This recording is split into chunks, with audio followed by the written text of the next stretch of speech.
মালদার মানিকচকের বানভাসী এলাকায় রাজ্যের মন্ত্রী ফিরহাদ হাকিম সরাসরি ফিরহাদকে ফোন করে বানভাসীদের সহযোগিতার আশ্বাস দেন মুখ্যমন্ত্রী। ফিরহাদ হাকিমের ফোন থেকে লাউড স্পিকার করে বানভাসীদের পাশে থাকার আশ্বাস দেন মুখ্যমন্ত্রী মমতা বন্দ্যোপাধ্যায়। টানা কয়েকদিনের বৃষ্টি আর তার জেরেই হু করে জল বাড়ছে গঙ্গায়। বন্যা কবলিত মালদার মানিকচক ও ভুতুড়ি এই সমস্ত অঞ্চল পরিদর্শন করতে আসেন রাজ্যের মন্ত্রী ফিরহাদ হাকিম। বাঁধটাকে উড়িয়ে নিয়ে গঙ্গা চলে গেছে, গঙ্গা ভাঙনে বাঁধটা চলে গেছে। আমাদের মুখ্যমন্ত্রী মমতা বন্দ্যোপাধ্যায় বারবার করে বলছেন যে গঙ্গা ভাঙন রোধ করুন, সেন্ট্রাল গভর্নমেন্ট একটা পজিটিভ রোল নিন। কিন্তু আমাদের দুর্ভাগ্য যে সেন্ট্রাল গভর্নমেন্ট বাংলাকে বঞ্চিত করছে, বাংলাকে অবহেলিত করছে।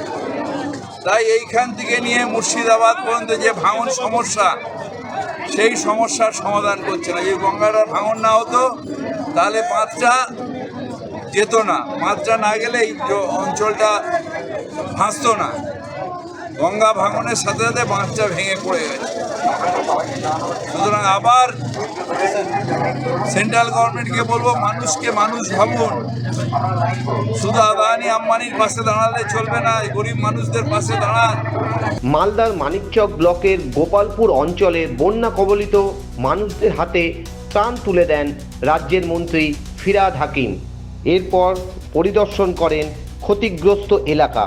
সেই সমস্ত এলাকার বাসিন্দাদের সামনেই লাউড স্পিকারে বানভাসীদের উদ্দেশ্যে মুখ্যমন্ত্রীর বার্তাও পৌঁছে দেয়।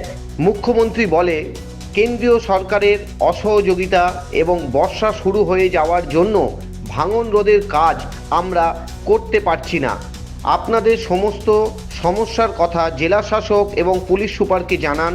বানভাসীরা যাতে কোনো সমস্যার সম্মুখীন না হয় তার জন্য পর্যাপ্ত ত্রাণ দেওয়ারও নির্দেশ দেন ডিএম ও এসপিকে।